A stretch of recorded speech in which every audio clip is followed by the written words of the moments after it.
नमस्कार, आप देख रहे हैं संजीव चौहान के साथ अमर मंथन खबर और 7-11 न्यूज। हरियाणा विधानसभा अरविंदर कल्याण का करनाल के एक निजी होटल घोरंडा के विधानसभा के पूर्व सरपंचों ने फूल मालों के साथ जोरदार स्वागत किया। घोरंडा के पूर्व सरपंचों ने विधानसभा अध्यक्ष पद से नवाजे जाने पर सरकार का आभार जताया और उन्हें कहा कि वर्षों के बाद घोरंडा विधानसभा को जो एक उच्च पद से विधानसभा अध्यक्ष के पद से नवाजा गया, यह घोरंडा के लिए बड़े गरिमा की बात है। इसके लिए वह सरकार के आभारी रहेंगे। मौके पर पूर्व सरपंचों की ओर से विधानसभा अध्यक्ष के सम्मान में दोपहर 2 बजे का भोजन कार्यक्रम रखा गया और इससे पहले पूर्व सरपंचों ने पिछले 10 साल में घोरंडा में हुए विकास कार्यों के लिए अपने क्षेत्र के विधानसभा स्पीकर अरविंदर कल्याण का आभार जताया। मौके पर ही विधानसभा अध्यक्ष अरविंदर कल्याण ने कहा कि पिछले 10 वर्षों से घोरंडा में कई परियोजनाएं आई हुई हैं, तरक्की की कई राहें खुल चुकी हैं, योजनाएं बंद तरीके से काम चल रहा है। 10 वर्षों से पहले घोरंडा में किसी भी प्रकार का कार्य नहीं हुआ था और अब 50 से 80% कार्य घोरंडे में हो चुका है। लेकिन आज सबसे पिछड़े कहे गए गांव घोरंडा विकास ने राह पर अग्रसर है। इसके लिए उन्होंने पूर्व मुख्यमंत्री मनोहर लाल खट्टर का धन्यवाद किया। इसके साथ साथ उन्होंने हरियाणा के मुख्यमंत्री नैब सिंह सैनी का भी आभार जताया।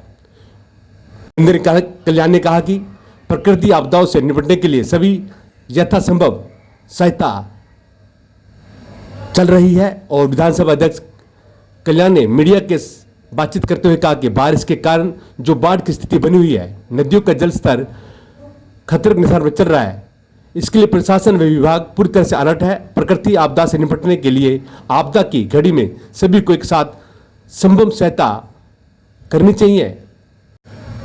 अरविंदर कल्याण ने कहा कि इसके लिए सामाजिक संस्थाएं का आगे आना बहुत ही जरूरी है। पंजाब जम्मू कश्मीर को हरियाणा की ओर से जो राशि दी गई है उसकी वह सराहना करते हैं। 2 वर्ष पूर्व क्षेत्र में यमुना में जो स्थिति बनी हुई थी उसकी हमने पूरी तरह से मुस्तैदी से योजनाएं बनाई हुई थी, जिसके कारण बाढ़ के कारण बचाव संभव रहा।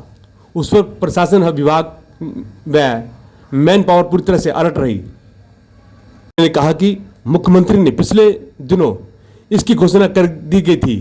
किसानों की फसलों के अनुसार नुकसान को लेकर क्षतिपूर्ति पोर्टल पर दर्ज की गई थी, किसानों को उचित मुआवजा मिले। इस कल्याण ने कहा कि उन्हें खुद डीसी से बातचीत की है कि किसान अपनी फसलों का नुकसान का ब्यौरा दे ताकि उनको समय पर मुआवजा मिल सके। ये तमाम तस्वीरें हम आपको करनाल के घोरंडा से दिखा रहे हैं, जहाँ पर निजी एक होटल में पहुंचे थे विधानसभा स्पीकर अरविंदर कल्याण। आइए जानते हैं इस अवसर पर अरविंदर कल्याण ने तमाम पूर्व सरपंचों से क्या बातचीत की।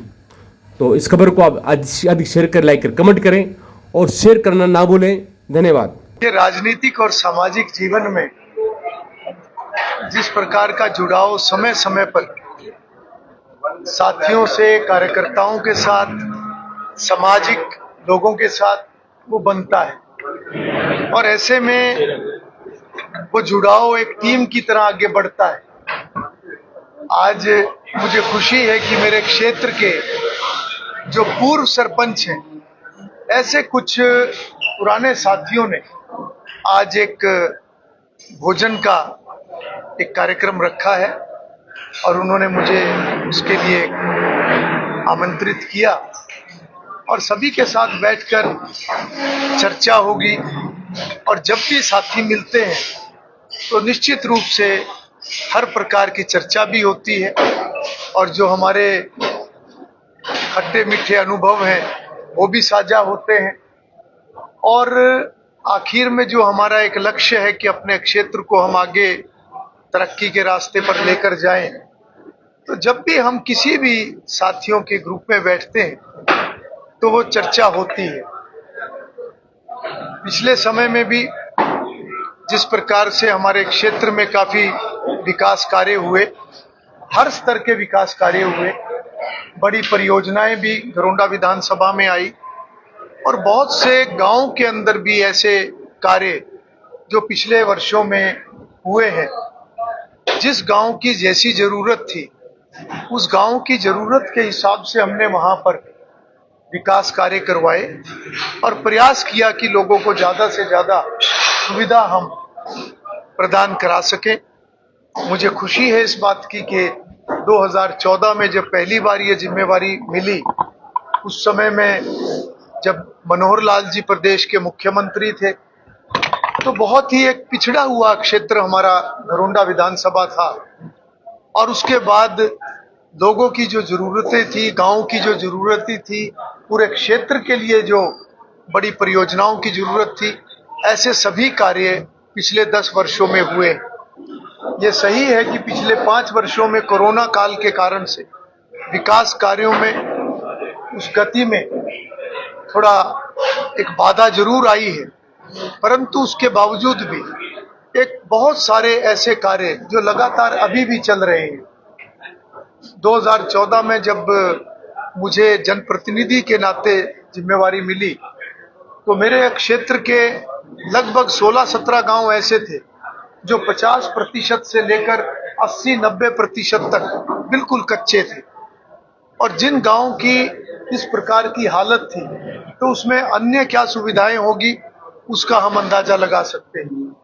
परंतु मुझे इस बात का संतोष है कि हमने योजनाबद्ध तरीके से सभी साथियों ने मिलकर, सभी कार्यकर्ताओं ने मिलकर या समाज की तरफ से भी जब भी कोई किसी प्रकार की डिमांड आई, हमने उसको योजना में डालकर आगे बढ़ाने का काम किया। और आज मैं आभार व्यक्त करता हूं उस समय के मुख्यमंत्री मनोहर लाल जी का और वर्तमान के मुख्यमंत्री नायब सिंह जी का। जो कार्य हमारे क्षेत्र में हुए, आज भी वो कार्य लगातार हमारे विकास की परियोजनाओं के नाते, अन्य विकास कार्यों के नाते, योजनाओं के नाते, वो सभी कार्य लगातार आगे बढ़ रहे हैं। आज सभी साथी इकट्ठे हुए हैं, तो ऐसे सभी साथियों के विचार मैं सुनूंगा और उसमें से भी कोई नया ऐसा सुझाव आएगा तो निश्चित रूप से उसको भी हम जनहित में लागू करने का काम करेंगे। पिछले दिनों में जिस प्रकार से एक बाढ़ की स्थिति बनी हुई है और पूरे भारतवर्ष में जिस प्रकार बारिशों के कारण से जगह जगह पर बाढ़ भी आई है, पहाड़ी क्षेत्र में लैंडस्लाइड भी हुई है, बहुत सारे लोगों ने अपनी जान से हाथ गंवाया है। बहुत से लोग जल भराव के कारण से, चाहे वो पशुधन के चारे की बात है, पशुधन के नुकसान की बात है, जान का नुकसान है, इस प्रकार का हम पिछले काफी दिनों से देख रहे हैं। और मैं समझता हूं कि मैंने पिछले दिनों में जिस प्रकार से अपील की थी, आज भी मैं अपने इन सभी साथियों से ये अपील करूंगा कि ये भी आज इस आपदा की घड़ी में यथासंभव जो है वो सहायता प्रदान करने का काम करें। और इस बात की भी मुझे खुशी है कि समाज के बहुत सारे ऐसे लोग, बहुत सारी सामाजिक संस्थाएं, आज वो सभी इस समय में सरकार के साथ एक सहयोग के नाते आज आगे आए हैं।